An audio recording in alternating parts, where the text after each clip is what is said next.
During President Donald Trump's inaugural speech in January of 2025, the president included the possibility of taking back control of the Panama Canal. He stated that the canal is one of the most critical checkpoints for world trade and maritime activities. The U.S. has expressed concerns that China is increasingly operating the canal, which could give them military advantages. And there is also that the Panamanians have increased the fees on the U.S. to pass their ships through the canal. I'm beginning this video discussing why the canal was built to begin with, and why President Trump's wanting to take back more control of the canal might actually be a good thing. Why did a shipping canal become a necessity to begin with?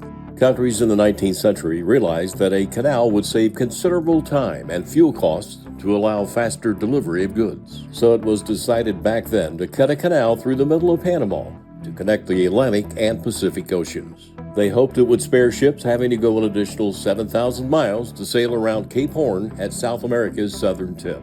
Construction began in 1880, led by Ferdinand de Lesseps, who built Egypt's Suez Canal.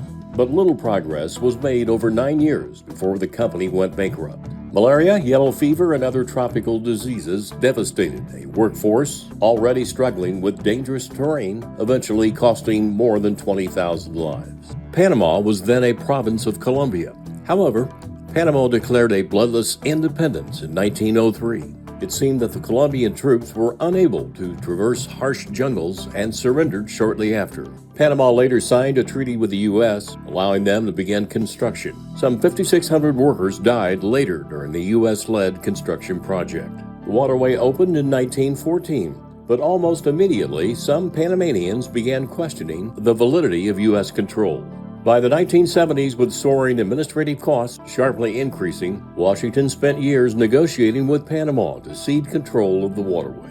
The Carter administration worked with the government of Omar Torrijos. The two countries decided that their best chance to ratification was to submit two treaties to the U.S. Senate. The Permanent Neutrality Treaty gave the U.S. the right to act to ensure the canal remains open and secure. The second treaty stated that the U.S. would turn over the canal to Panama on December 31st, 1999. Both were signed in 1977 and ratified 1 year later. By the time ownership actually changed in 1999, U.S. public opinion had shifted, with about half of Americans in favor.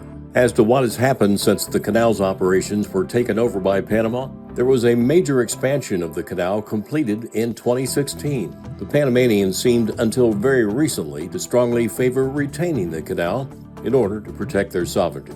Because of droughts affecting the canal locks and the need for continuing improvements, Panama has had to raise rates on ships coming through. This has caused the Trump administration to criticize officials, since the U.S. is the largest user of the waterway. In recent months, Panama too has expressed concern over China's influence on the canal. Panamanian officials seem more willing to work with the U.S. to prevent any other countries from threatening the canal's operation or integrity.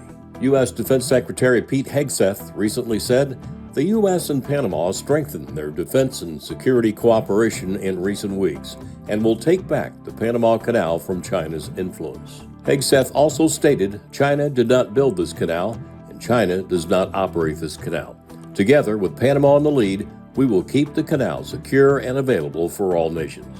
But Panama's president, Jose Raul Molino, has recently asserted the canal is and will continue to be Panamanian, as it has been since 1999. Ultimately, how far the U.S. would go to take back the Panama Canal if they decide they want it remains a big question. Some of that answer probably will depend on what China does to keep any claim or influence over the canal. The Panama Canal is the world's second busiest interoceanic shipping lane and is vital to U.S. container traffic, with roughly $270 billion worth of goods passing through the waterway annually. This is H.A. Graves.